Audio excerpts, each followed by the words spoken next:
we look at our sales every single day. So I know every store, what they've done every day, what they've done last year, and what they've done against their budget. So I know at 6 o'clock every evening, when we close, are we up, are we down? Why are we up? Why are we down? So we're not waiting until we get the next set of financial figures in 2 months' time, a month's time, 6 weeks, whatever. We know on the day. We know. Knowledge is power. Absolutely. Anthony, welcome to the pod. Thank you very much, Gary. Really looking forward to our chat. Well, I know it's going to be a good one, and we're going to get on because you're a dog lover. Absolutely. That's all I need to know about someone. A man's best friend. Definitely my best friend. Well, 100%. Odie is definitely my shadow. He is my, he's my everywhere companion. So I know we're going to get on. What's your dog's names?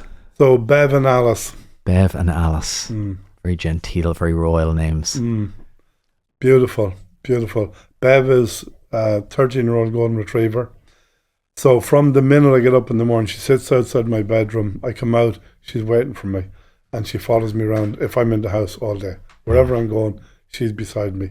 I get up to go anywhere. Alice, who's 4, she can take me or leave me. She'll follow me. But honestly... He's all yours, Bev. Yeah. We were just chatting outside. It's amazing like how dogs just... Each of them have a totally different personality, exactly the same as humans. I think we have no comprehension of what dogs can understand, comprehend, think, feel. I think we understand so little about them. Yeah, 100%, absolutely. And you're right. You know, we've sort of always had golden retrievers. Growing up, I had Jack Russells, but since, I've my own family, this is our 3rd batch of golden retrievers. And we just love them, but they're all different. My God, they're all so different. They're just remarkable company.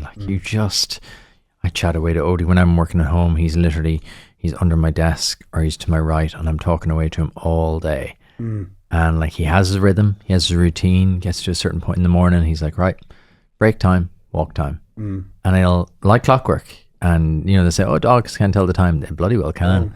To the minute, he can tell the time. So it's remarkable. So I'm delighted to have you on. Thank you. That brings us on lovely to, what do you do? So I own a company called Petstop. And we started 30 years ago last week. Congratulations. Thank you very much. Massive landmark. Huge. And definitely when I started, was definitely not my intention to be running pet stores for 30 years. My plan was to get in, get big fast, and get out. That was the plan. Get in, get rich, get out. Absolutely. The dream. Yeah. And at the time when I started off, there was a couple of chains. So large format pet stores were not in Ireland. There was none. So I set up the first one in 1995. And how I got into it was I had started my career in retail with Penneys. First job I had was sweeping the floor in Sligo. They were opening a new store and they needed somebody to sweep the floor. And I'd taken a year off before going to college. To earn some money because I was the youngest of 10 kids. We hadn't a lot of money at home. You a Sligo man? Sligo town, born and bred beside the showgrounds where Sligo Rovers play. Oh, yeah. So Penneys needed somebody. I worked picking grapes in France, came back. Penneys needed somebody to sweep the floor before they opened. I went in. My dad said, if you don't take that job, it was true manpower. And then if they have other work that you are interested in, like marketing, then you won't get it. So just take it. It's only for 4 weeks. I said, fine. Went in, swept the floor, got on well with the guys there. A fella called Tim O'Keefe, who was the head of Ireland for Penneys, liked me. So I had a reasonably good leaving cert and said, look, would you like to do the management training program at Penneys? I thought, why not? So suddenly I was in the retail business. And I did that for 6 years and I loved it. I mean, it was tough work. Retail is tough. Working your way through a chain store is tough, but by God, do you learn a lot. I mean, I worked with the best retailers in the world, Arthur Ryan, Paddy Pryor, Seamus Halford. I mean, Penneys, Primark, like a global brand, but established by them and built by them. That must have been early days in Penneys, was it? That was 1981. Penneys started in 1969. Did it? Mary Street, yeah. I didn't think it was that old. Yeah. So they celebrated 50 years, whenever that was, 2019. And I think the secret to their success is the same management team were there from the beginning. Now, Arthur died, I think it's 5 years ago, because I saw him to his son recently, maybe 6 years ago. But they steered the ship through, from starting off with one store, Mary Street, to becoming a global brand. I mean, probably one of the best retailers in the world, kicking ass in the US, pan-European success story, all still run out of Mary Street in Dublin. Yeah, I don't think we properly recognise that here. I think Ryanair is the other one we don't properly go, it changed the world. You don't say that about too many companies, but Ryanair did change Europe. It changed Ireland, for sure. I think because we're a little bit too close to it. I think Penneys is definitely the other one, because it's so ubiquitous. This is Penneys, son. It's so kind of like well known that we almost take it for granted going, yeah, it's Penneys. I don't think you've spelled it out lovely there. Like, this is a big success story, started and run from Dublin. Yeah, Mary Street. I mean, you're right. Michael O'Leary, I mean, his brother, Jed, supplies me with pig's ears for dogs. No way. Yeah, that's where the family started from. There's a little connection. Yeah, absolutely. And I would have met Michael, and I mean, great operators. Ryanair, I mean, my God, I have the height of respect for them. What you see is what you get. You show up, you pay your money, you get on the flight. But I mean, I remember before 2001, before 9/11, like trying to fly in Europe as a business customer, it was £700 or £800, €1,000 if you wanted to go over and back to Cologne in a day or 2 days, unless you're staying a Saturday night. Even at that, it was huge money. Whereas now, I mean, I booked a flight to Paris next week and going over to look at a few stores there. I mean, I think it was €21 over and maybe 61 on the way back. Crazy. It's insane. Like, I don't think we realise, like, you can go to London and back. I did it there a few months ago, over and back for like 71 quid. Over and back in the same day. Yeah. Insane. Yeah. That's bananas to be able to travel around Europe for under 100 quid. Like, I think what they have done, like, they have fundamentally changed the economies of whole countries. Yeah. I mean, look at places like Lille, where they've sort of, taken on the one outside Brussels, which now... Oh, Charleroi. I mean, that was probably doing 35,000 passengers a year. Ryanair went in, it's probably doing 35 million. I mean, it's colossal. I mean, they just fundamentally changed, completely. You're right. I mean, people, if we look at people who are working from, Eastern Europe, Polish or Estonian or wherever, like, they can hop on a flight and be home, and it's not going to...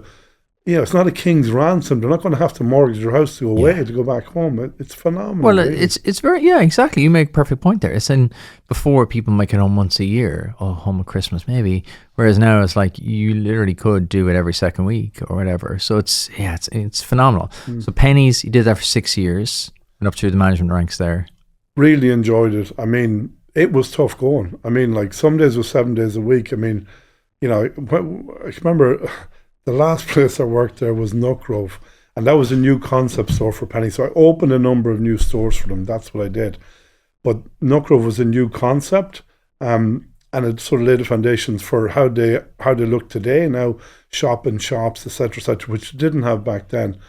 And I remember working 7 days a week, 16 hours a day, and I had a team of guys working with me. One fellow, John Little, who's now the director of M&S, was the CEO of Boohoo, but like, I could name 20 guys who went on to, from Penneys to great things across, and I mean, I can remember him and another fellow called Ken Power, and they were my sort of assistants in Nuckrove at the time.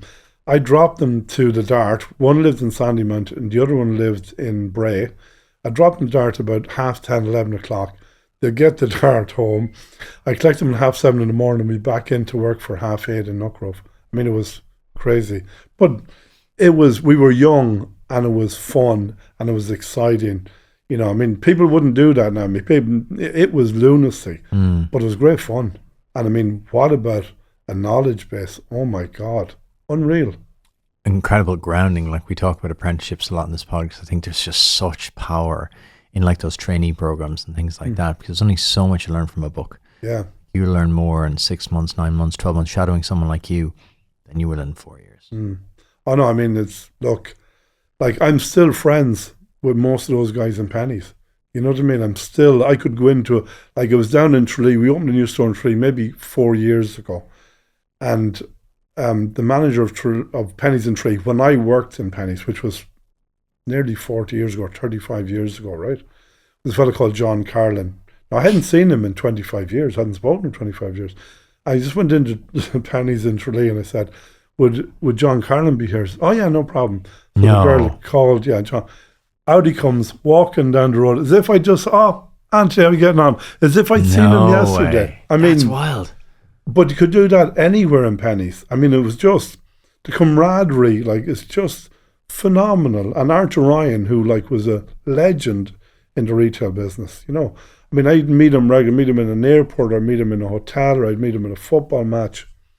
Always come over, always talk to you. How you getting on? What's going on? I mean, I was gone 30 years. I was still, if he met me, or he'd pick up the phone to me, and was like phenomenal, like really phenomenal. And what did you want to do after Penneys? So after Penneys, I decided I wanted to work for myself. So I bought a deli in Nuckroff Shopping Centre because I was based in Nuckroff and the guy selling it. Now, I knew nothing about food, right? Nothing. But within the space of a year, I had doubled the value of the business purely by same story, just doing it right, cleaning the place up, giving customers what they want, good value, really good products, everything homemade. And within a year, somebody wanted to buy it off me, so we doubled the value. I sold it, and then I had no idea what I wanted to do next. But I knew, listen, this is a great offer. I'm going to take this money, yeah. And I went off and I travelled around Europe for a couple of months, and then I met a guy in London who used to work with me in Penneys, and he ended up doing some consulting with a retail business, and then I worked some work for Quaker Oats, who at the time were number 2 in the world in pet food. And they wanted somebody to do a study in the Irish pet food market. Now, I knew nothing about pets. I knew nothing about pet food. I mean, we had a dog at home in Sligo, but that was about it, right? that was your market research. Yes. So they said, look, we know about the pet food market, but you're Irish, want to do a study. So I did. I ended up buying the distributor that they had in Ireland at the time. And suddenly I was in the pet food business. And it was a company called Phoebo. And their 2 biggest selling brands at the time, and still big selling, Felix cat food and Bonzo. So it's Febo, it's called Phoebo. And it was a professional brand only sold through pet stores. And I took on the distribution for in Ireland, and I increased it by 500% in 5 years. Wow. Same story, just hard graft. It was me, a mobile phone, and a Jeep that I had. And we had. What were you doing? You were going around to all the different pet shops selling in these foods? Yeah, selling these products, expanding the range. But what I did, which nobody else at the time was doing, I started going to vets. So vets were key influencers. You came in with your pup, you're getting the jab for your dog. So we were giving them puppy food samples. Now, the products were really good, and it was much better than anything else was on the market. So vets believed in it because you could see feeding this puppy food, high quality product to puppies, gave them a great start. And at the end of the day, a puppy grows like, like a human would do in 6 months. They grow from like, a 500 gram, dog to could be a 25 kg or 50 kg. So like, going from a baby to an elephant, you know what I mean, in 6 months. And it's all about giving them the right nutrition, like a baby at that stage. Yeah, it is. They grow like crazy. Yeah, and especially larger dogs, they need to grow slowly. And that's the secret, really. So I started selling that. Vets started selling and recommended, and suddenly it took off. So I was now in the pet food business. And after about 5 years, there was a couple of chains starting to open up in the US and in the UK. And I said, okay, well, look, Ireland could be ripe for this. So I did a bit of market research and discovered Irish people spend nearly as much as they do in the UK or in the US, but they didn't have access to large format stores. They didn't have access to a really good comprehensive range of products.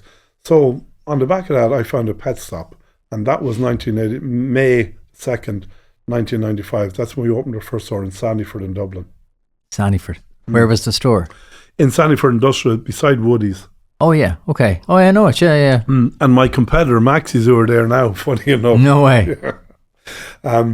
So, and that was the start, really. But my plan was never to be there 30 years later. Was to get big and get out. That was it. And at the time, there's a company from the US called PetSmart. We're still there. We're still probably number 1 or 2 in the world. And they had just bought a chain in the UK called Pet City for 2.7 times turnover. So I said, okay, let's open 5 or 6 of these stores. Let's get up to 5 or 6 million. Let's flog it, get out, and we'll do something else. Simple. Very easy. What could go wrong? Exactly. To be fair, that's a solid plan. Yeah. I'm with you. And unfortunately, PetSmart lost a fortune in the UK, about 150 million, went back to the US with their tail between their legs. Now, this is 1996, 1997. And that was it's a lot of money now, but it's a lot. What went wrong, do you reckon?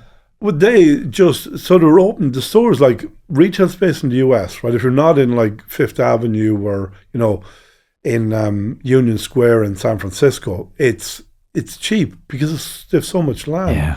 So it was much cheaper, and they had huge stores over there. The retail centres over there are crazy. Yeah, huge. And especially these strip malls where it's very cheap to open a store, it's very cheap to have it.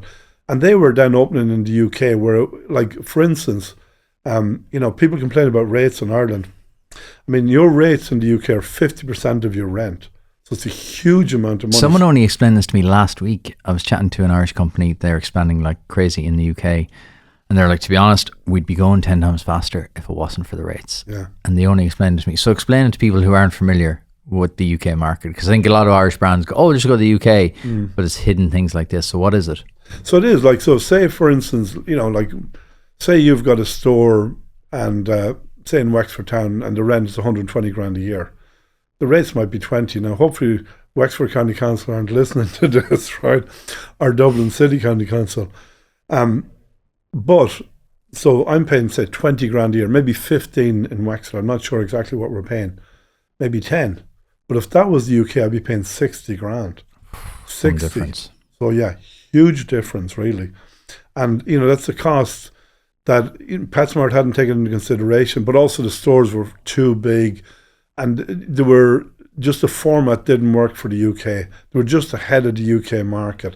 And, they lost their way very quickly, and they went back to the US with their tail between their legs. So suddenly we had 2 stores going on 3, and we were not trying to make money. We were just trying to scale it up, get the revenue up, get out of there. And suddenly I had a business that I was either going to go bust or I had to try and get it to profitability. So we needed to open some more stores to make it, profitable, so that we could sort of leverage the overhead over a number of stores. So we brought in a number of investors, Bernard Summers, Liam Booth, Sean Melly, and then later on Delta Partners. So we were getting up to 5 stores. The business was just about at break even. Everything was going pretty good. This is 1999. And .com had just arrived. And .com pet was huge. And the poster boy actually for the .com bus was a site called Pets.com. They raised, I remember this story, 700 million or something like that. And they burned through it, in a year or 6 months. It was just uneconomic what they were doing. So anyway, we got into the .com. We had a company called PetMad.com. And we scaled up reasonably quickly. We had the infrastructure because we had the products. We knew how to do the retail side of it. And we bought up a load of keywords across Europe for dog, cat, bird, whatever. And within probably about 3 months, we had a company called Petopia.com who were backed by Petco, the second biggest chain in the US. And they wanted to buy us as a pan-European launch pad for their business in Europe because .com was going gangbusters. So it didn't matter you weren't making money. It didn't matter there was no revenue. It was a land grab, really, absolutely. Wasn't it? It was a land grab. So we went to San Francisco, met them, and we had a discussion, and we came up with a number about $42 million, and they were ready to buy us out and use us as a launch pad for Europe. And then in April 2000, this was April 2000, beginning of April, I remember being in San Francisco, And I can't remember the name of the judge, but he decided that Microsoft was too big, so it's going to break them up. And that was the end of the .com. Literally overnight, the bubble burst. We had 5 million invested in PetMad, and we were left with no chair when the music stopped. So we were literally... Were you making any money? No, not. We wouldn't have been making money if we're still there, you know, with the way the market was at the time. You know what I mean? It was a land grab, as you said. It was just try to sort of scale up, own that category, and then, you know, flog it. So in reality, I mean, our revenue was minuscule. I mean, I'd say we're doing more on a wet Saturday in Naas than we were doing, you know, in a month on the online business. There's a lot of lessons here. Like, this is happening with AI right now. People are like, oh, we're just .ai. And I was like, oh, cool, but what do you do though? Oh, we're just this. And I was like, that doesn't sound like a good idea. Yeah. Just because you put .ai at the end of it. And that was the same. It was like history repeats. Like, it repeats over and over and over and over. And like, everything takes much longer than you think. You launched PetSmad now in 2014. Would have went like gangbusters because the infrastructure was there, the delivery systems were there, Amazon was there, people were familiar with buying online. People just didn't have the infrastructure, or even most people didn't even have dial-up internet. No, I mean, look, it all sounded great, right? And you know, you could project, you know, you could put anything down on a bit of paper, right? And VCs were mad for it. I mean, they were like, you know, throwing money, you know, hands over fist at these .coms. I remember talking to a venture capital guy, and he had somebody in who had a garden centre. They wanted to do an online garden centre. This is back in 2000. And they went through the business plan. He said, oh, where's the financials? Oh, you mean the default proposition? So they didn't even have any financials. They had this idea. They had no financial projections as to what it was going to cost, how it was going to, nothing. They had a plan, and they wanted the VC to invest in it. He was like, okay, this has just gone mad now altogether. And that was it. You know, that was the case. Now, we were literally bust. So you were 5 million in the hole. We're 5 million in the hole. We had 5 stores. Petstop, unfortunately, as a result of that, was hemorrhaging cash because we had no money to buy stock. We're just really in a really bad position. And we just, you know, we'd gone from a position where we'd been losing money for 3 or 4 years, got it to break even, was probably in the next year going to be making money, and suddenly we were bust. And we got our store in Blanchardstown. I went in one day, and the manager handed me a fax, right, that I came in from Carpetright. They were looking to buy our lease in Blanchardstown office. It was a Scottish guy. I picked up the phone, rang and said, would you like to buy 5 leases? And he was like, yeah, because they were trying to get into the Irish market. No way. And we had good locations. So we got 1.2 million of Carpetright for the sites. Wow. Just for the leases, the just key money? Just for the leaseholds. Just for the keys. Wow. Just for the keys. That's a stroke. You did well there now. I mean, unreal, right? Somebody was looking down on us. Somebody was keeping an eye on us. Myself and the other investors put in some more money, and we effectively, I went to all the creditors that we had, the 5 million, and I met them all and said, look, I'm going to give you 50% of your money now, and if you bear with me, over the next 3 years, I'm going to pay you back all your money. You will get all of your money. Wow. So the alternative could have gone bust and started again, but I didn't want to do that. I didn't want to burn, because we were dealing with a lot of companies that I had known over the years. A lot of them were small companies. If we had gone bust, we would have brought them down with us as well. That's the thing, the ripple effect. So we paid everybody except for one PR company in the UK who wouldn't accept the deal. And the money was owed to PetMad, not even from Petstop. So eventually we didn't end up paying them. Everybody else got paid because the money was owed from Petstop. But a couple of people in PetMad, you know, they didn't get paid, but everybody else got all their money. Did you go back to one shop then? So you had back to 6 or 5? You went back to 5. And we sold 5 of them, including Blanchardstown, and we went then to a store in West End Retail Park, maybe 500 metres from where we were in Blanchardstown. And it was owned by Cosgraves at the time. It was a big retail park. There was nobody in it, and we knew it was empty. I mean, it was like tumbleweed blowing down through it, right? Oh, was that the location, Anthony? It was just a location. Even though it was in Blanchardstown, even though it was across from Blanchardstown Shopping Centre, it had no footfall. I mean, it was just, you know, because there was a certain limited amount of people that could go into retail parks, even though it was open retail, so any retailer could open there. But it was only a certain amount. So they were struggling. Costco was fun. They let us in fairness to them. And the first day we opened the store, we had no heat, we had no light, we had no water, and we took in 600 quid. But we're trading. We kept going. So we closed on a Friday night, closed on a Sunday night in the store in Blanchard, and opened a new store the next day and had that store cleared out. We did it with 2 stores that night. I mean, it was lunacy. That's proper graft. Oh yeah, everybody worked all night. Everybody worked. Like, you just didn't want to walk away. You just didn't want to walk away. So we opened West End Retail Park, where we're still there 25 years later. And then 3 months later, when we talk about retail, location, Lidl opened next door to us. The next day, our sales went up by 35%. Immediately. What? Immediately. 35%. Argos opened maybe 6 months later, another 20%. So we doubled our sales just by the boys opening next door to us. I mean, it was like fundamentally, different proposition. So we went, and then on the back of Lidl and Argos coming in, they got a number of other retailers. And as people came in, we got more footfall. As we got more footfall, our sales went up. Simple as that. I mean, that's remarkable. The right place, the right time, but you got to be in the game. You got to be in the game. You got to keep going. That's the bottom line. And it was tough. I mean, I went from thought I was going to be rich to literally broke. I mean, broke. And I remember at one stage having to use my son's communion money to pay the wages. Wow. Yeah, that's how tough it was. It was very, very difficult. But we kept going. And in fairness to the investors that we had with us, I mean, what stalwart guys.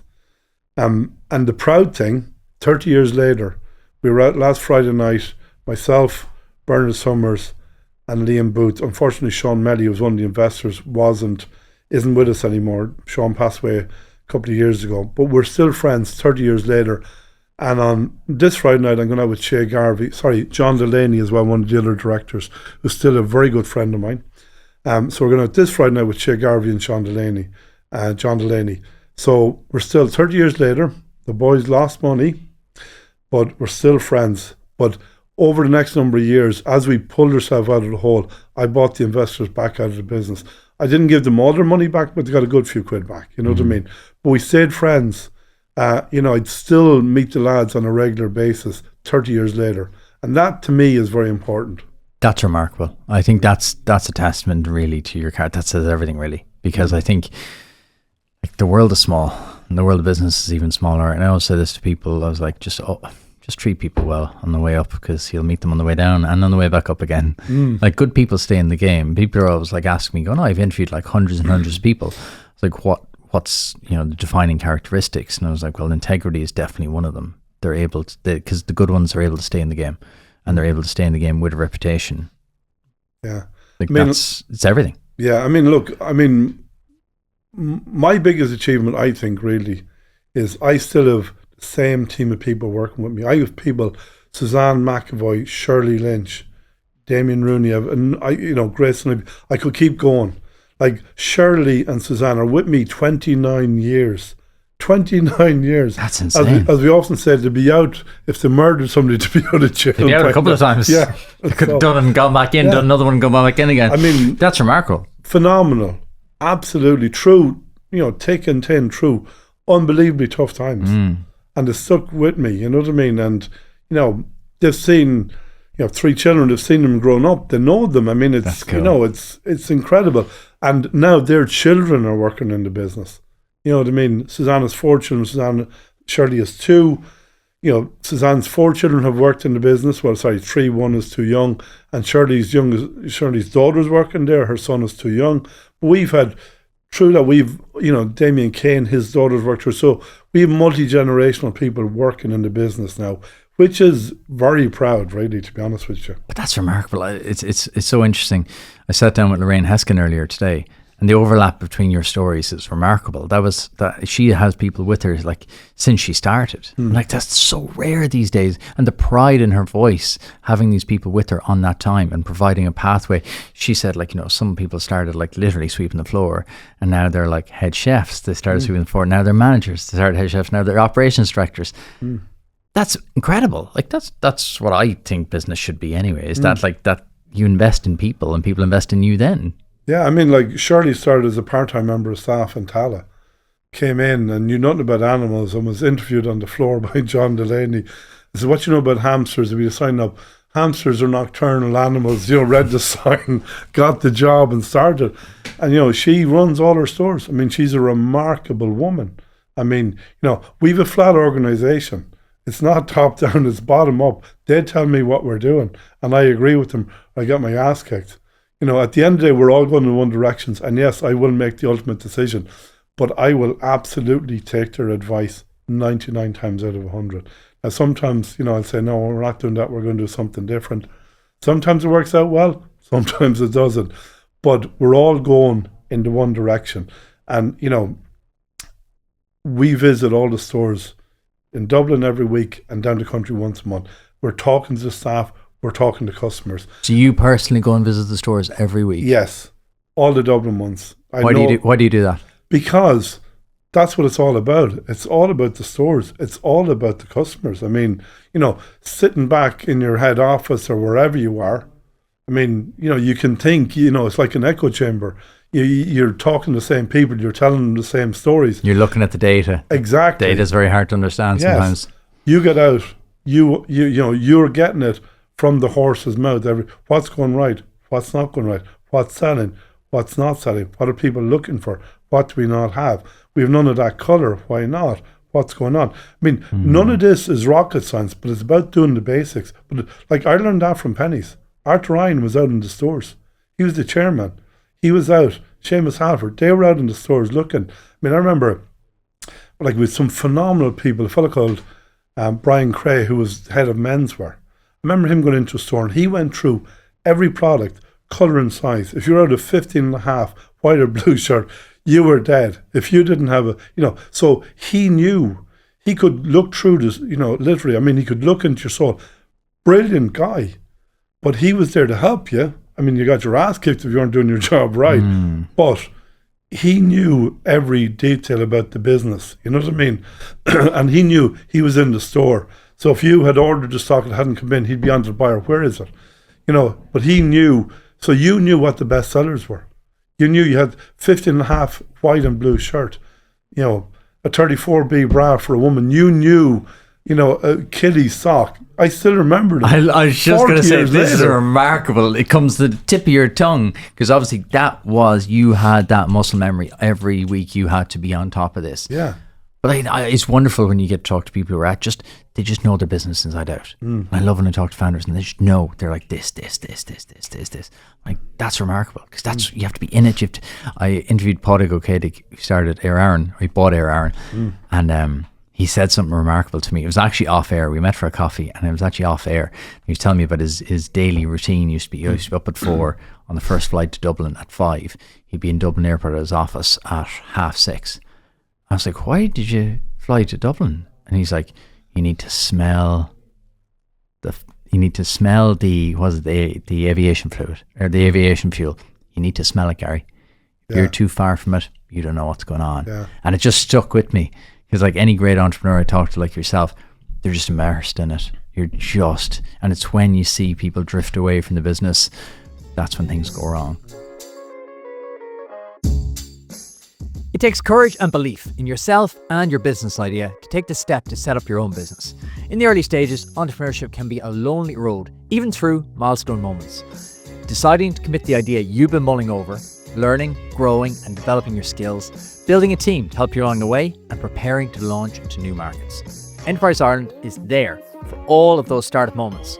From providing advice and guidance to new founders through our startup network, to pre-seed funding and early investment, we're here to help you bring your ambition to fruition. To find out how Enterprise Ireland can help you on your startup journey, visit enterprise-ireland.com. Time's running out. Windows 10 support ends this October. That means no updates, no more security patches. That is a major risk for you and your business. But Nostra is helping you and your business upgrade. Book your free consultancy call. Simply click the link in the description below the podcast episode. Before we dive into today's episode, I want to share a game changer for your business, Azure Communications. When it comes to print and marketing solutions, these folks, led by CEO Jenny Johnston, are the real deal. Whether you need an eye-catching brochure, sleek business cards, or a full-blown digital campaign, Azure Communications has you covered. They're not just about high-quality prints or digital campaigns, they're also about delivering great results. And here's the best part. Just for listeners of the Entrepreneur Experiment, you can get 20% off your first order. Just give them a call or go online and use the code FOX20. With personalized service and fast turnaround times, Azure Communications will help you make the impact your business deserves. Trust me, when it comes to making your brand stand out, Azure Communications is the provider of choice. Check them out at azurecom.ie, use code FOX20 and elevate your marketing game today. I mean, I'll tell you a funny story that happened over COVID. I think probably at the end of COVID. Now, COVID was a phenomenal time for us. I mean, our business increased 250% overnight. Our online sales overnight went up by 1,000%. From doing 200 orders a day to 2,000. I mean, overnight, literally, like a switch went on. I mean, it was crazy. And I'll tell you about that in a second. But we were in there, myself and Shirley, and Grace Dunleavy, who's the area manager for Dublin. So we go around the stores every Friday. Grace was in one of the other stores. Myself and Shirley were in our store in Carrickmines. And as I came into the store with Shirley, there was a lady looking at a kennel at the front of the store. And I said, "Oh, how are you getting on? What type of dog do you have?" He says, "Oh, I've got a golden retriever." And I said, "Oh, yeah." I said, "I have one as well." I said, "Look, that kennel is too small. They need to be able to stand up and turn around, etc., etc." And she said, "Okay." She kind of looked at me. "Okay, all right." That was fine. So we're walking around the store. I go up and down every aisle. I look at, try to dig in. I don't see everything, but I try to look up and down every single aisle. Is there a gap? What are we missing? Why are we missing? When is it coming in? Have we anything else? You know what I mean? So you want to see the detail of what's going on in the stores. And we got it down to the back of the store where the dog food was. And this lady was looking at dog food. And I went over to her and I said, "How are you getting on? Look, I wouldn't buy that dog food. I'd buy this one." And she's looking at me like, what is this weirdo talking to me about, right? So we left the store. We're going on to the next store in Blackrock. And Maria, who's the store manager in Carrickmines, rang, bursting out laughing. And Shirley said, "What's so funny, Maria?" That lady came up to her and said, "There's a fat man and a small woman trying to rob my dog in the store." What, she the dog with her and she thought you were trying to thought we were trying to rob her dog because she didn't realise that we worked in the store. So funny. So now if I'm talking to anybody like, "Hi, I work here," right? I have to get your name badge. Yeah. "Hi, I'm Anthony. How can I help you?" It was just so funny. I mean, but 1,000%, Anthony, though. Yeah. That's insane. I mean, and we were working at the time, we were working out of the back of our store in Ayrshire. That's where we're picking the orders. So, I mean... I was going to ask you, did you have the systems to support that? So, because we had been doing it probably for 6 or 7 years, probably 2014 is when we got back into it again. I mean, we were scared. I'd say so. I felt mad. Don't mention online. We were scared. But we started, and we invested money, and we had the systems, right? Now, we didn't have the systems to cope with that. We didn't have the pick and pack operation, all that. So we effectively turned our store in Ayrshire, which was our biggest store, into a fulfillment centre. Now, the store was still open. Customers could come in and shop it because we were allowed to stay open during COVID because we're essential. Yeah, providing food for animals. So we effectively took out, big merchandising units and put in pallets of dog food and pallets of cat litter, etc. And we were picking from the floor, right? That's where we were. And we had an operation in the back, which was, 4 meters long by 3 meters wide. And that's where we packed 2,000 orders a day. But everybody, the accountants, like my 2 sons were in college, they were working evening shift or whatever. So we had 2 shifts. People came in at 6 o'clock in the morning and worked till 2. Then there was a break. So we cleaned everything off. So there'd be no cross-contamination. And then the next crew came in at 3 o'clock and they worked till 10, 11, 12, 1 in the morning. We tried to clear every order every day. That was the ambition. Yeah. And my main job there, because I'm useless at picking and packing, was getting sandwiches, going to Avoca, going whatever they wanted. That old excuse. Oh, I'm just bad at it. I'm just bad at that. I say that about Ireland. I'm just bad at it. Well, I'll tell you a story. My son, Lorcan, was working in our store in Airside, doing the pick and pack. And one Saturday I went to collect him. He wasn't driving at the time. And he had about 6 or 7 orders fulfilled before we could leave. So I said, I'll give you a hand, Lorcan. He said, no, you're okay, Dad. I said, no, I'll give you a hand. So I decided I would give him a hand to pick 2 or 3 products, right, for this order. Went out, and it was a bag of James Well-Beloved. But James Well-Beloved, there was maybe 10 different types: chicken, turkey and rice, lamb and rice, whatever.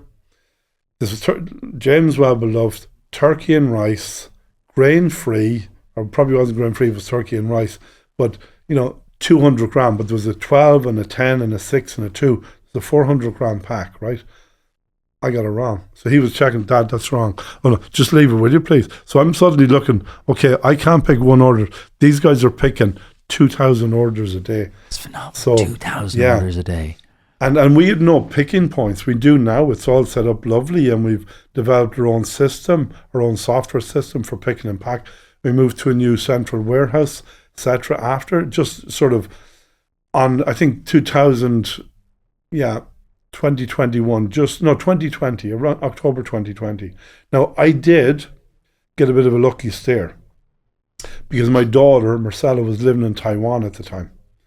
And I remember talking to her in January of 2020. And she said, Dad, there's something going on in China. The factories are not going to be opening after Chinese New Year, which is at the end of January. Says, if you have any stock, you better get out of there now. So we got whatever stock we had out of China. And then I bought up as much stock as I could in Europe. And like my staff thought, okay, this guy, no, he's lost it this time. How did you know to react like that? Because I've spoken to a good few people, and even I remember it was January and we'd have guests coming from all over the world, and we had a load of Chinese cancellations. And the girls flagged it with me. They were like, Gary, we'd review every day going, what's happening? And they're like, we did a few, like a lot of cancellations, like Chinese travelers. I was like, oh, okay, whatever. Didn't, kind of just wrote it off as just an anomaly. How did you know to take it seriously? Just instinct. I mean, she, she was pretty adamant, like that the factory's not going to reopen. So I knew it was going to. Now, I never knew. I mean, I had no idea about COVID. We didn't call it COVID at stage. We didn't know what it was. And I definitely didn't know it was going to go on for a number of years. But I just thought, okay, if the factory's not going to be open, there's going to be no stuff produced, right? So let's try and get as much as we can in Europe before everybody else gets on the land grab, tries to get the stuff. Jesus, so that I was bought a straw. as much as I could. And now our warehouse was full to the brim. You couldn't get down the aisles with pallets. And the staff were like, this guy, he is just absolutely, he's definitely lost it this time. Then March happened, bang. I mean, overnight. It was just... Was that your gut, you reckon? Was that experience, your gut kicking in? We did the same for Brexit. We bought in stock. People said, look, it'll be all right. It won't happen. It'll be all that.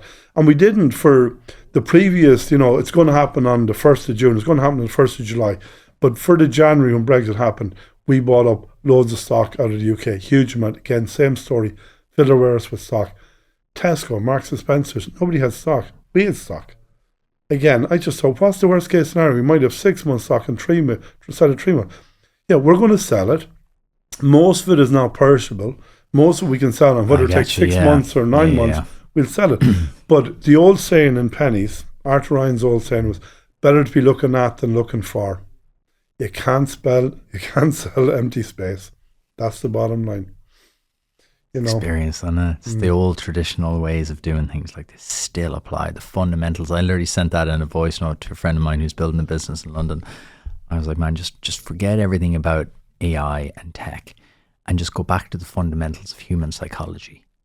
Start there. Ignore everything that's happening right now and go back to human psychology, because that's what business is. It's psychology, and it's these things of you can't sell empty space. Like the fundamentals. The fundamentals are the same. It doesn't matter if you're selling, dog leads or AI technology. The fundamentals are the same. You have to have the product that people want at the right time. During COVID then, like, did that sustain for long? Like, did you have much of a headwind for long? And what happened afterwards? So we're lucky. We maintained all the sales growth we got during COVID. We maintained. We didn't go down. Our online went back when people came into stores, but we still, I mean, fundamentally, we're still probably doing, maybe instead of doing 10 times, we're probably doing 7 times what we're doing pre-COVID, pre-2020. And again, it's down to the people. We have a fantastic team of people in our online business. I mean, at the time, to give you an example of how crazy it was, like, you know, DPD at one stage rang me and said, look, can you close your website down for a week or something? We just can't handle the volume. I said, like, are you mad? You're this like, is taking absolutely me not. 15 years to get to this. And I'm going, no way. Let me tell you a story about this website called Pet Mat. Yeah. So I said, no. Tell me the depots you're struggling in. So one was North Dublin, one was, I think it was in Tipperary or Limerick. So there's 3 or 4, the depots couldn't cope with the volume. Not just from us, from Smith's Toys, from everybody. I remember, yeah. It was chaotic. Yeah, it was chaotic. So I was again collecting Lorcan from Airside, driving out, and there's a van in front of me called Deliver It, right? And we deliver in Dublin. I thought, brilliant. I drove in front of the van. I thought, Jesus, I'm going to be robbed, right? And out hopped the guy, and I said to him, do you do deliveries? He deliveries. And we had a problem, Loud as well was the problem. Do deliveries in Loud? No, because it was a Loud van. He said, no, even though it was, and I says, no, we do Dublin. I says, great. I said, look, I own Petstop. We were having problems with deliveries. Would you be interested? And he said, Barry was his name. He said, yeah, okay. And him and his brother owned a business. So the next day, I said, look, his brother rang me. I said, look, we have a problem. We need stuff delivered in Dublin. And his delivery business wasn't going that well because of COVID, right? People weren't doing as much. He's mostly business to business, right? Oh, so right, okay. Because they're closed down. So he thought, okay, look, yeah. So we met him, had a chat with him, came out with a 40-foot truck the next day, right? Took back 25 pallets of stock and started delivering. All his Christmases came at once there. All his Christmas. Well, and ours, because we're getting the product out to the customer. I mean, the secret sauce of us, why it worked so well was you gave us an order, you were getting it the next day. So he didn't do Loud. So we hired a number of guys who were working as barmen or taxi drivers. We bought a number of vans, put them into vans, and they delivered to Loud or they delivered to Mead or wherever. I did deliveries. If it was an awkward delivery or somebody didn't get a delivery, I threw it into my car. I was out to that person. You know what I mean? Like I remember one Saturday evening, my other son Fionn ran Airside as well, and he was going out with his now fiancée Sophie, who lives in Selbridge, and he noticed 2 orders came in from Selbridge, like one at 4 o'clock and one at maybe 4:30 or something like that. So when I'm going to Selbridge later on, so he threw it into his car, right? This is like 4:30 on a Saturday. 5:30, he's outside the customer's door. Hi, it's Fionn from Petstop. Like, what? I ordered that an hour ago. Yeah. That's unreal. That's the difference, though, Anthony. Those little details are the difference. Yeah. Those little small things show you matter. And it was everybody. It was Shirley, it was Suzanne. Shirley lived in Dunboyne. So if there's orders from Dunboyne, she just threw them into her car and delivered them on the way home. I was living in Carton House at the time in Maynooth. If there was orders for Carton House, we just threw them into the car. I dropped them off on my way home. I mean, it was just, and there was a problem. If it was down the country, it was in Cork, the manager of Cork got the stuff, put it into his car and drove out to the customer and gave it to them. And that was it. It was just like, okay, there's a problem. Let's sort it out. Let's not go around in circles. Yeah. Who cares whose problem is? Get the customer their stock. That's all that matters. So, coming out of COVID then, how many shops did you have? Coming out of COVID, we had 7 stores. Okay. Yeah. How many have you now? We have 14 and we're working on our 15th at the moment. And if you take the online store, we have 15. So where's that growth come from? So, I mean, look, COVID, as you know, was phenomenal for people buying pets, dogs and cats. And most people, 90% of them have held on to them. So the market has sort of, increased by 50% overnight, literally. And that has stayed there.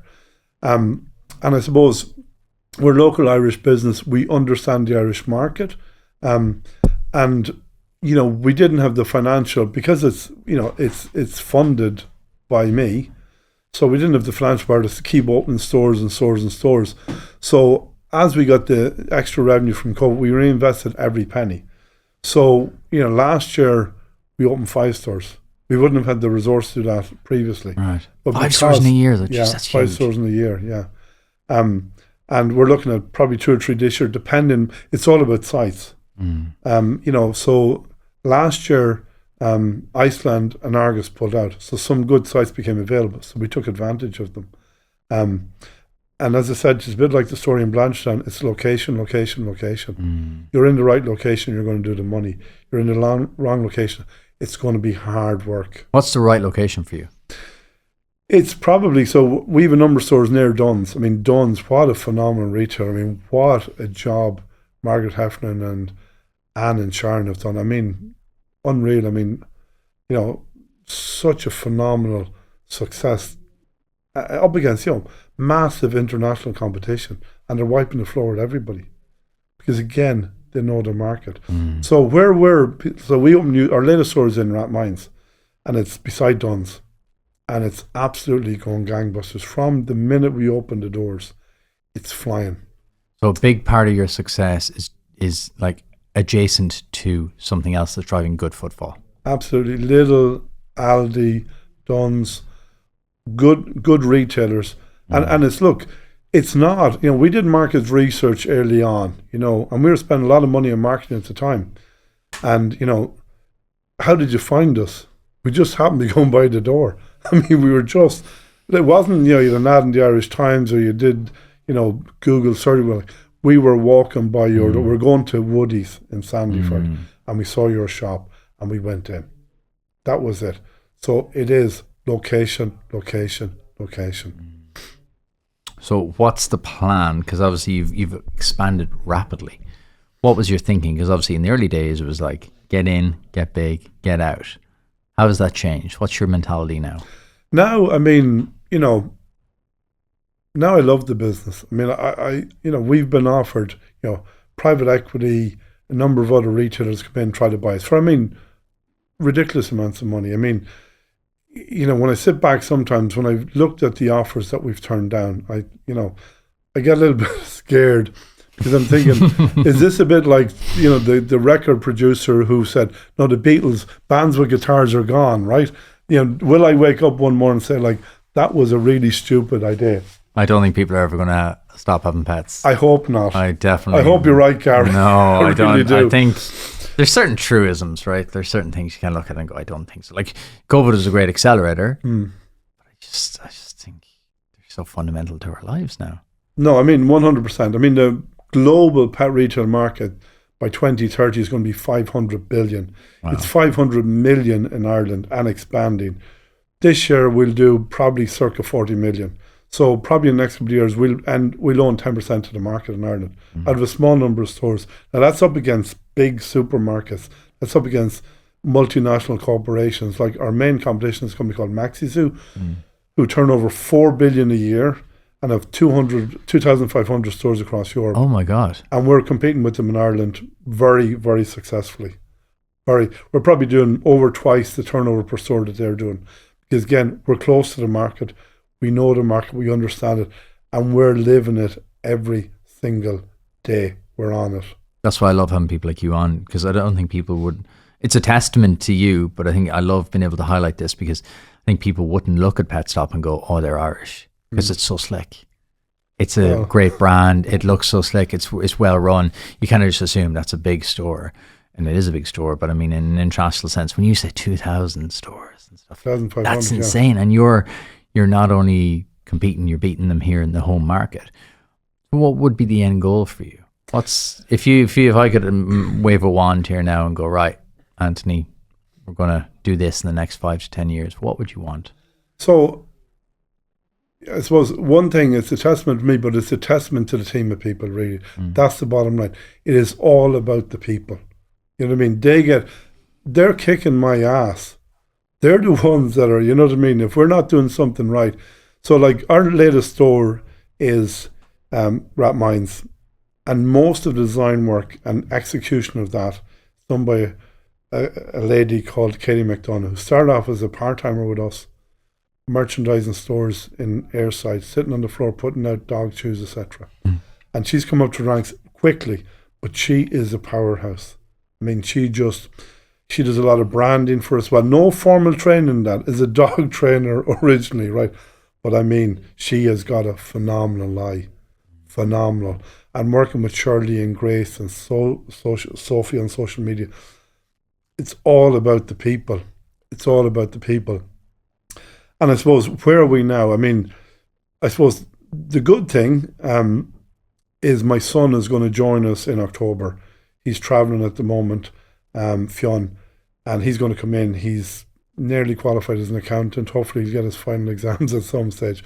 But he's got a wealth of experience working, doing accounts for, a number of companies. So he's got great experience behind his belt. But also, my 3 children, Marcella, Fionn and Lorcan, have all grown up in the business. Breaking up boxes, sweeping the floor, putting out stock, doing delivery, whatever needed to be done. The family business, everybody just got stuck in. Now, they've all got their own careers outside of Petstop, but Fionn is the one who always wanted to come and work in the business. And the only criteria I had was, I want you to go and work somewhere else first. I want you to understand what life is like. I don't want you to be a mini me. I want you to live your own life. And if at that point then you decide, listen, I really want to do this, yeah, come back. But he'll be working with people that know him and will not let him get away with anything. You know what I mean? Like, great people. It's a blessing to go into family business, but it's also probably a bit of a burden as well. It's probably a bit of a weight on his shoulders to go, yeah, you're Anthony's son. Oh, Anthony would have done it this way. So it's a blessing and a curse, I guess, in both ways. Yeah. So would you like to be a legacy business then? Would you like Fionn to take it on? Yeah, I mean, yes is the answer, but at the end of the day, I want him to be happy. Whatever he's doing, if at some point in the future it's not for him, I want him to step away from it. I don't want, Marcella and Lorcan have no interest in the business, which is great, because I think it's difficult. We've got a number of people in the business together. It's more difficult. Like succession. Exactly, yes. That's exactly what it's like, yeah. And lucky enough, we're involved in a couple of other businesses as well, and we can probably satisfy their financial needs with that and a few quid out of Petstop. So they don't have to work in the business, which is great, because I think you need to find leadership positions. And I've seen it with so many family businesses, going on to second and third generation, where it mightn't even be the children of the founder, it could be the wives or the husbands, and they fall out, and that's what creates the problems. So I think hopefully it's a blessing that there's only one of them. And at any stage along the line, listen, what I want for my children is them to be happy. That's all I want, really. Yeah, my happy's coming in, yeah, I am. But if it's not right for him, I want him to make that decision as well. And he's big enough and bold enough. He is not backward about coming forward, about telling me, you've made that right decision or you've made that wrong decision, And he's got a good head on his shoulders already, so yeah. Hopefully we can continue on. But at the end of the day, it's down to them. It's not down to me. What's been the moments you've kind of looked at? Obviously COVID, you've talked about there is kind of like an inflection point of like it just kicked on there. Was there any other moments during your journey where you're like, oh, this changes everything? Obviously we've kind of talked about it too. One good, which is COVID, and one bad with the implosion of the website. Was there any other moments you're like, that was a crucial decision?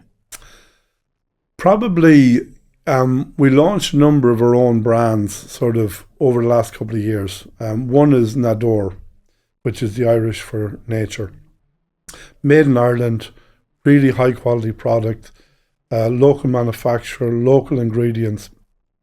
And it is now our number one selling dog food in the business, up against Royal Canin, which is the biggest brand that the Mars, one of the biggest private companies in the world, have. And we're beating them with a really high quality product, which, our staff feed, most of them do, because it's really good.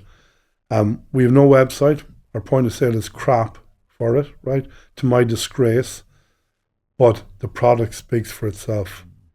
And we've introduced a number of brands like that. Another one, which is a lifestyle range of dog beds, leads, collars, toys, called Alice & Co. And they've fundamentally changed because, when we look, especially online, you talk about data, and we do use data and we look at data, but we don't let it rule us. We let us try and guide us, and sometimes we learn a lot from it, and sometimes we don't. But, if I looked, you remember sitting down looking through our sales of dog food, and I looked at it, and I looked at a number of brands, Royal Canin, Gain, Red Mills, etc., Burns, and Nador. And we looked at over the previous, 3 months. So if somebody bought online, if they bought a bag of Royal Canin, how often did it come back, or did they come back? About maybe 50%, 55% came back and bought. And I thought, that's a bit disappointing. I thought it'd be higher than that. But it was similar enough with Gain, and similar enough with all the rest of them, except for Nador. 100% of the people came back and bought it again. 100%.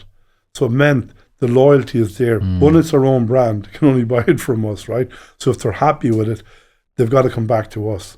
And that definitely has helped us on our journey. And we're now looking at probably about 25% to 30% of our turnover is now own branded products.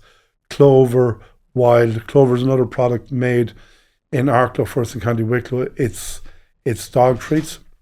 Phenomenal guy. I'm an investor in the company, so hands up, a company called Green Treats, run by a fellow called Stephen Smith, who is just phenomenal with the range of products he's producing. Probably started 4 years ago, supplying Aldi and Lidl, supplying lots of international pet brands, nearly, hopefully get a deal with Walmart pretty soon. What's the name of the company? It's called Green Treats. Green Treats. Yeah, but he's doing dog treats. He's doing pharmaceutical grade, functional treats for dogs. He's doing, oral supplement dogs. He's doing, he's just, nothing will stop him. He's a creative, he's an engineer. We've quadrupled the business in the last 2 years.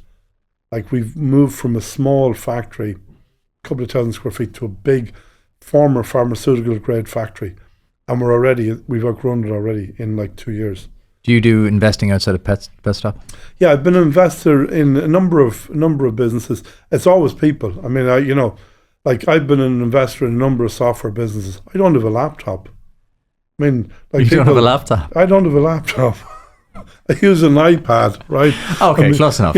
But I'm very, very, very rarely, so I look at that. I have the people who feed me, you know what I mean? My main job is getting out of the way and let them do their job. That's what my job is.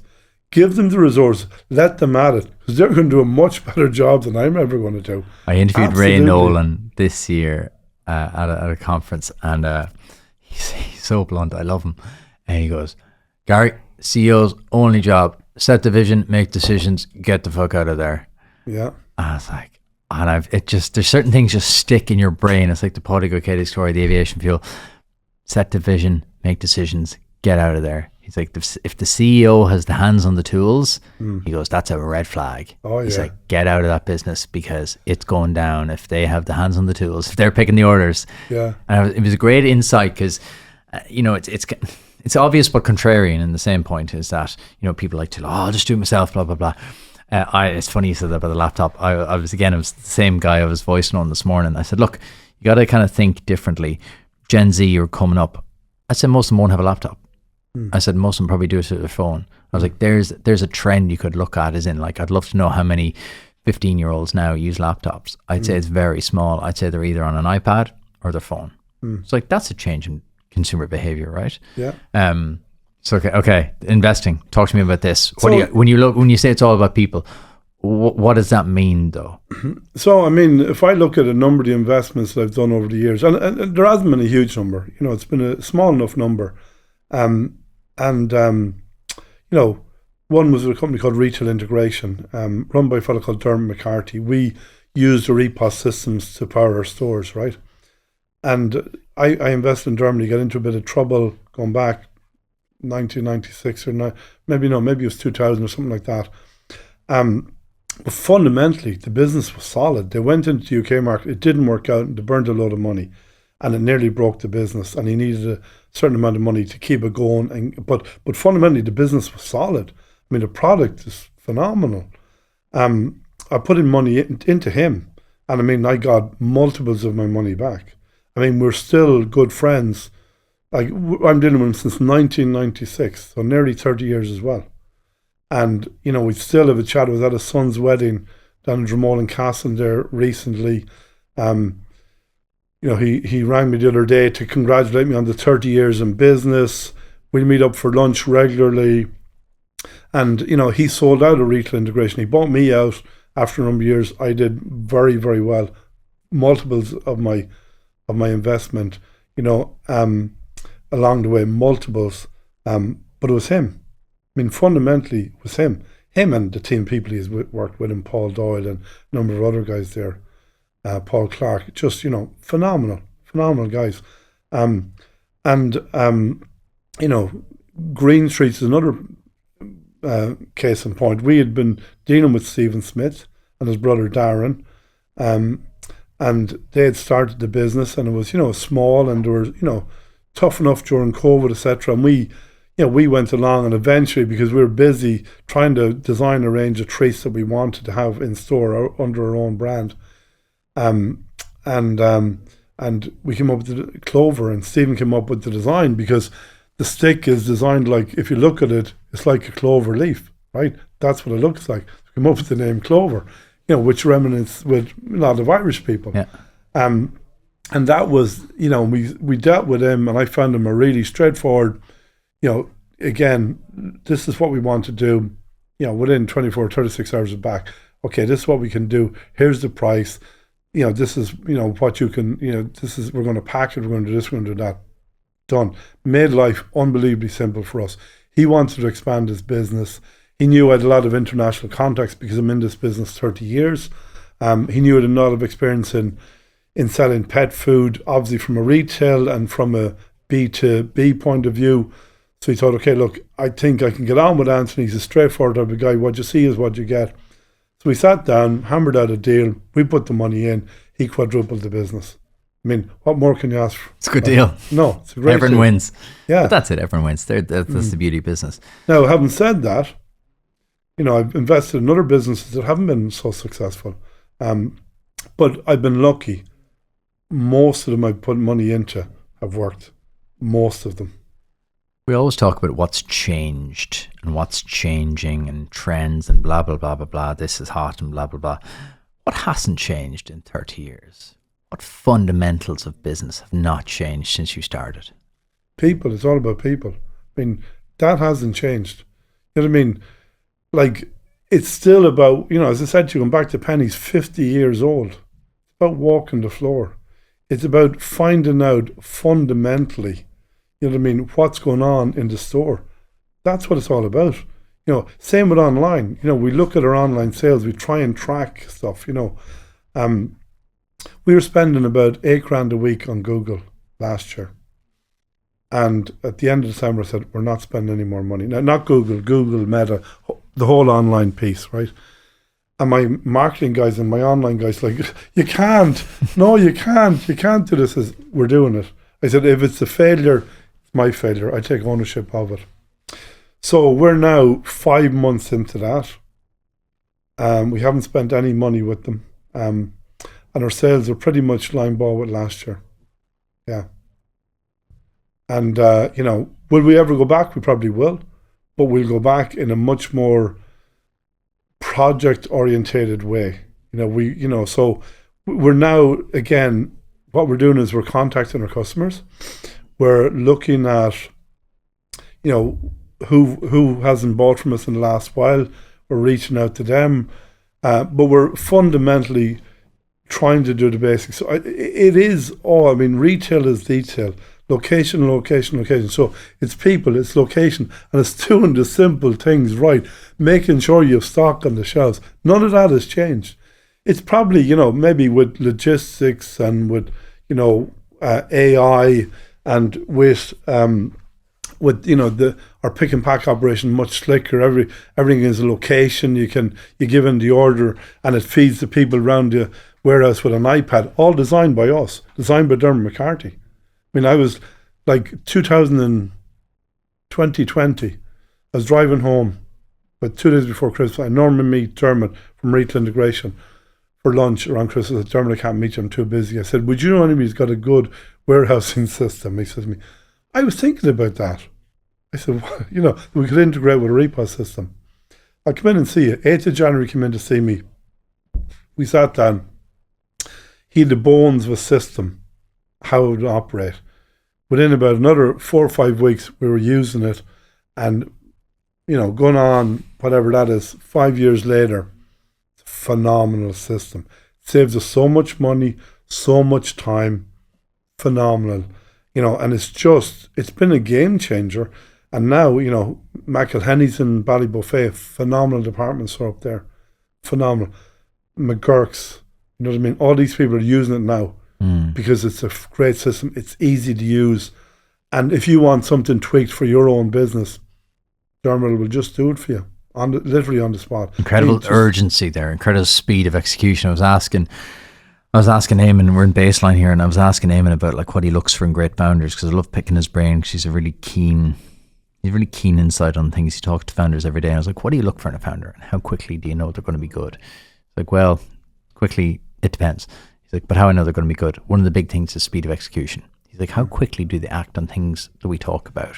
He's like, that is one of the key differentiators. He's like, I know, he's like, the idea, I don't know if it's going to work, but I know their traits. If their speed of execution is very high, chances are they'll make it. Yeah. I mean, that's it. I mean, like we decide we're doing something, right? We're not talking about next year, right? If I decide we want to move aquatics from the front of the store to the back of the store, right? Which is a big job, but we're starting it tomorrow. Like, I mean, sometimes it's half like, okay, look, you've just gone completely nuts. No, you're not doing it. You can't, right? We just can't do that. But like, it is all about, let's do it now. Why wait? Let's get it done. You know what I mean? It is all about speed of execution, because tomorrow something else will come up. Let's just get it done. What are your other core principles of business? So we talked about what hasn't changed. What in 2025 now do you live and die by? You're like, these are still, okay, the retail thing is retail, is detail, location, and always serve the customer. But even more for your management style and how you operate as a person. You talked about urgency there. If you're doing something, you're doing it tomorrow. What are the other key things you do think separates you from the rest? Yeah, well, look, I'd love to think I'm great. I'm not. I'm definitely not. I've loads of flaws. But we look at our sales every single day. So I know every store, what they've done every day, what they've done last year, and what they've done against their budget. So I know at 6 o'clock every evening, when we close, are we up, are we down? Why are we up? Why are we down? So we're not waiting until we get the next set of financial figures in 2 months' time, a month's time, 6 weeks, whatever. We know on the day. We know what happened in Limerick. Oh, well, they're digging up the car park. What happened in Nuckrow? What happened in sort of Galway? Oh, the guys on the road had a 50% off sale. We know. Okay. We know on the day. Reacting fast. Absolutely. Is it internal control? Is it external control?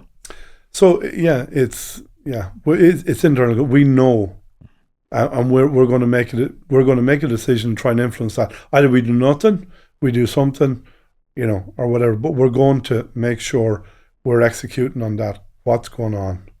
Knowledge is power. Absolutely.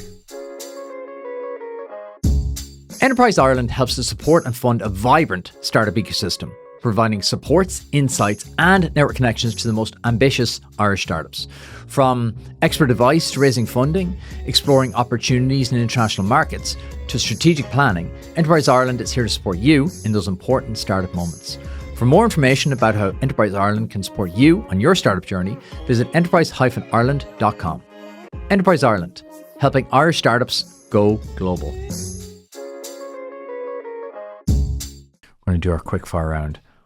What book do you think every founder or aspiring founder should read? You see, I've listened to some of your other podcasts, and most of them are a lot younger than me, right? Well, books are universal. Yeah, books are timeless. I think, to be honest with you, the book that sort of fundamentally changed me. I was always a fairly positive person. Always, it came from my family, my mother, and especially my mother. My father as well. Great people. I mean, great people. My mother was unbelievably optimistic. I mean, 10 children. Living in a council house in Sligo with no money. Like we had a great life, phenomenal, right? And she was, I suppose what she taught us was to believe in herself. But she was absolutely the epitome of the power of positive thinking. And probably when I was about 20, I read Norman Vincent Peale, The Power of Positive Thinking. And that fundamentally changed the way how I looked at things. I was never really a negative guy, but it sort of fundamentally changed. It is, you can either have a positive thought or a negative thought. So let's just be positive, right? Let's just be positive about things.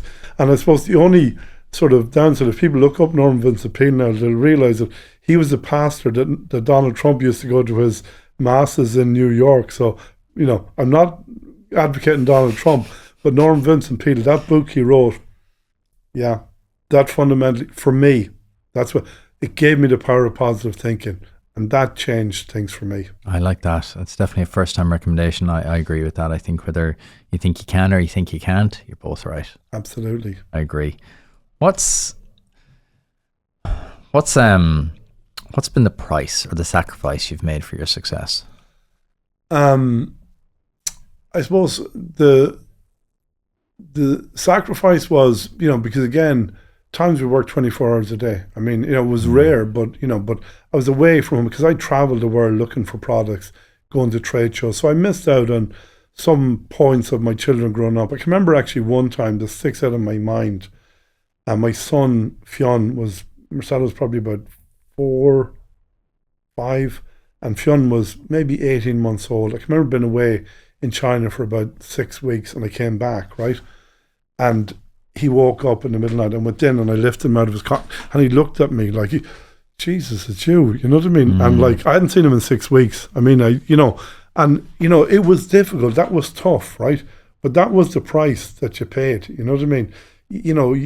Unfortunately, and it is, it's not always the right thing to do, but you do have to sacrifice some things. And that was it. I wasn't always there when, maybe if there was a match or something like that, I didn't attend them all. I got to a lot of them, because I did. My kids are everything to me, really. Even now, they're not children anymore, but they still are. They're always kids. They're always your kids. Mm. There's a great phrase that I think about often is find out the price of success and then decide if you're willing to pay it. Yeah. So there's always a price. Either Very it's time or money or something. There's always a price. There's no free entry to anything. If I give you 10 million euro today, what would you do with it? So I think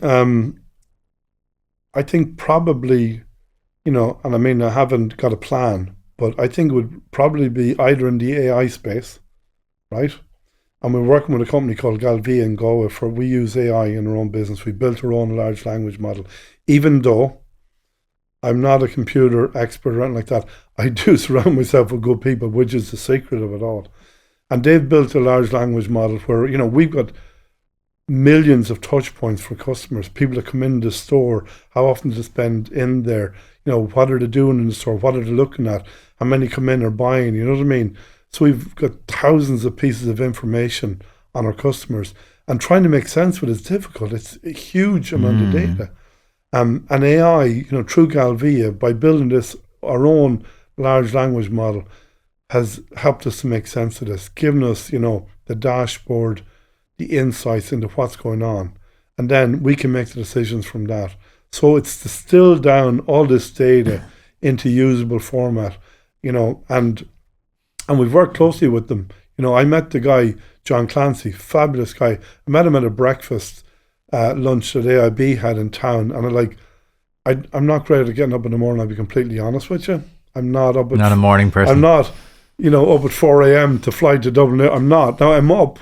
I'm in business, I'm in work for 9 o'clock. I live next door to where I work. I mean, my house is 200 meters, 500 meters from, where the warehouse is, where our head office is. So I'm very lucky.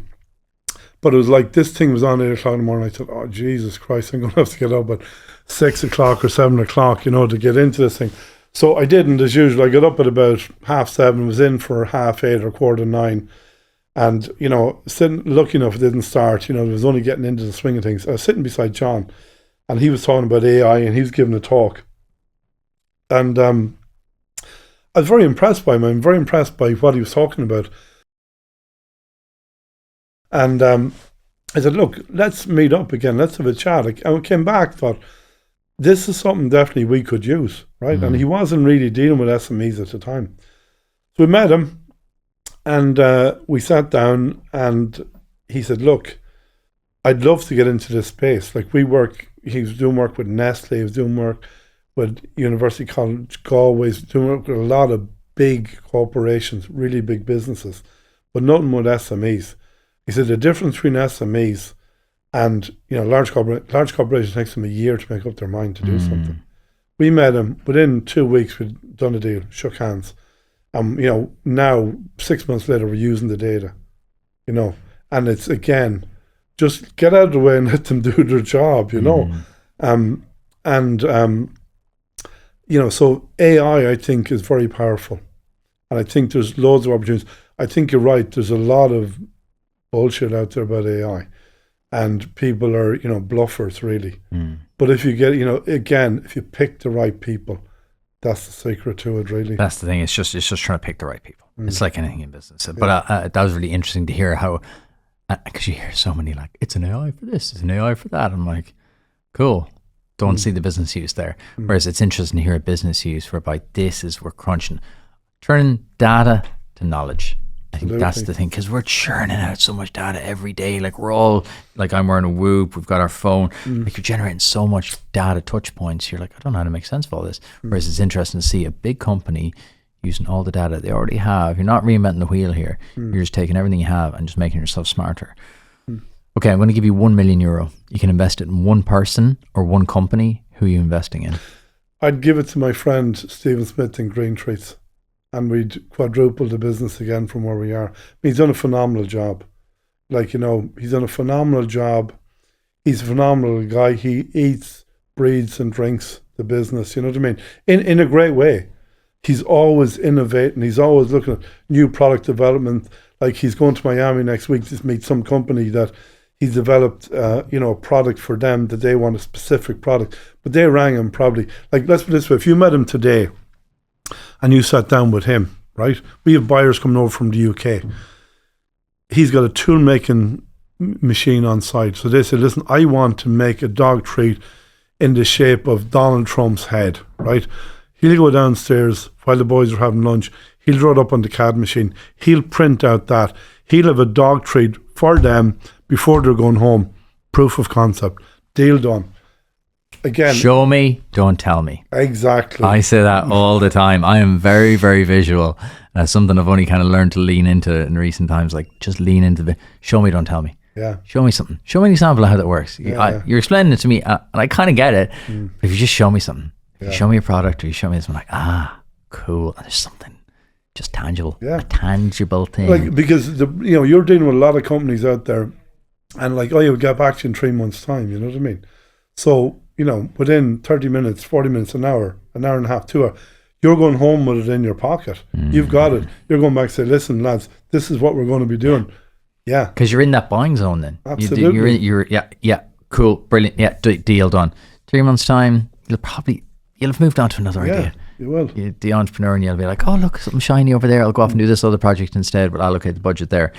If you were starting again from zero, 2025, you didn't have any of your resources, any of your cash, what would you build?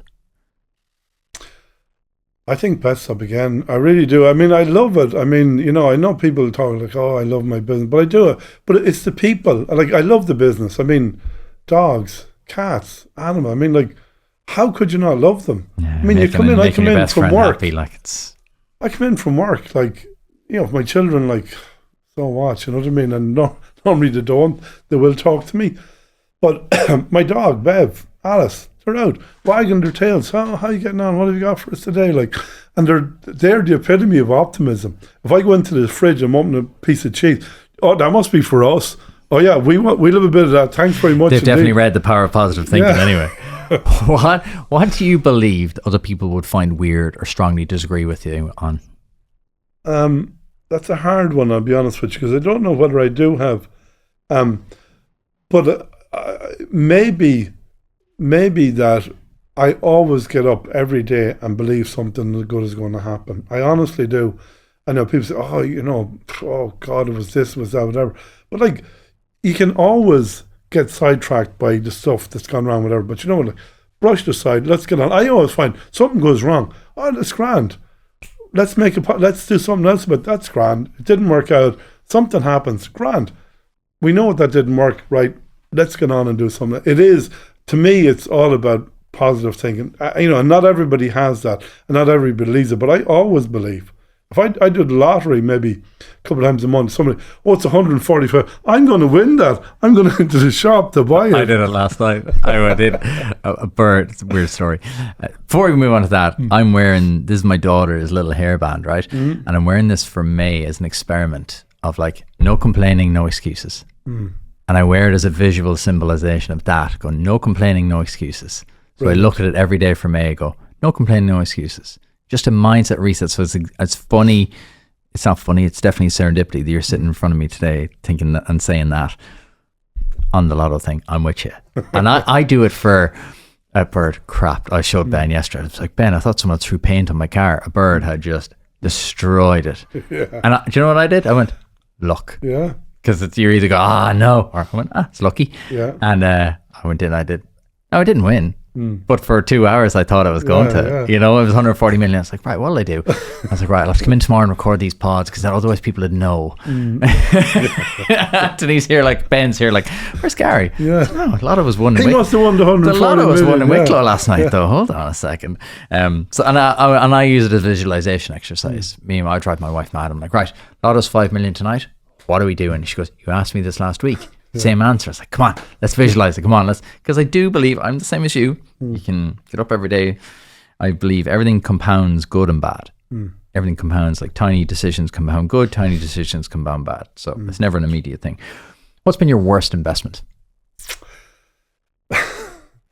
So during COVID, a friend of mine rang me up and said, look, this party business has gone bust.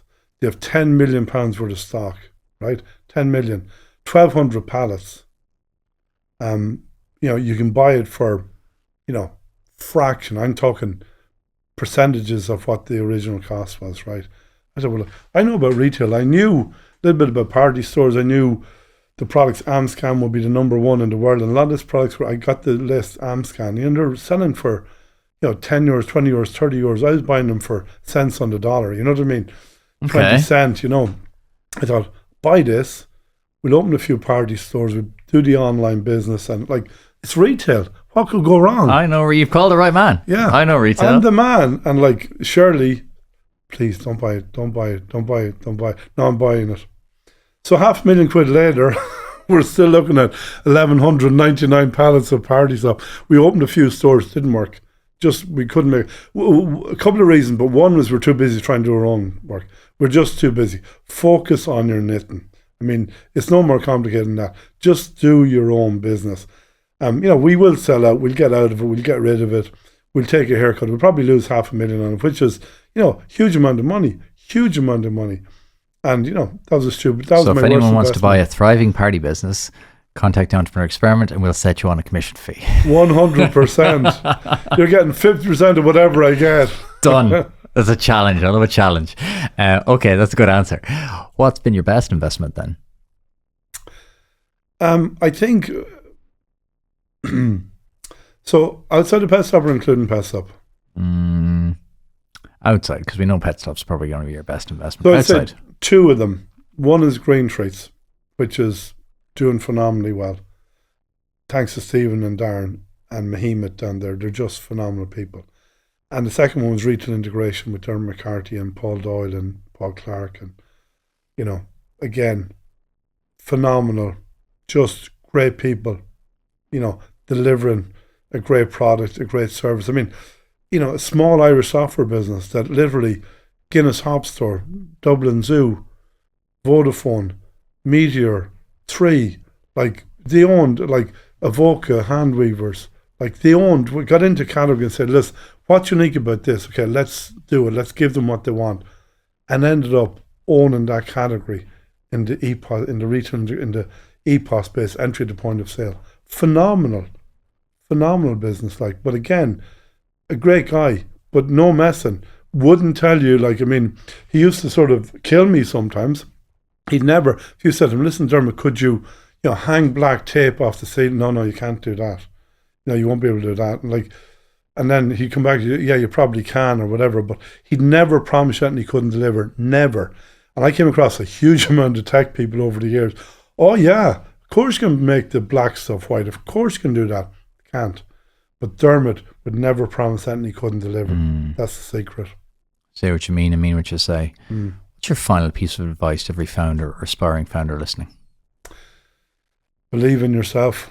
Not everything will work, but it's all about resilience. You know what I mean? You will get knocked down. You will have tough days. You'll have days that think, shit, what am I doing here? But to me, like over the years, we've had lots of times when we thought, you know what, we're going to be bust. I never believed we would go bust because I always thought there was a way out, and we always worked a way out. But it is about positive thinking and resilience. Just drive on through. Yeah, at some stage, maybe it comes to a point where you've got to sort of say, okay, this isn't working, whatever. But don't give up at the first hurdle. Resilience, drive on through. Drive on through. Words to live by.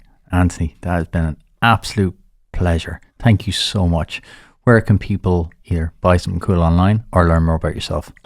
So probably LinkedIn. I have a little bit of stuff on LinkedIn, but I'm not a very public persona, if you know what I mean. But Petstop, go online, spend money. Well, any dog lovers. To be honest, green treats are stuck in my head now. Yeah. Odie's going to be getting a treat this weekend. They're like, come on, Ods, we're going for a spin. Good. Thank you so much.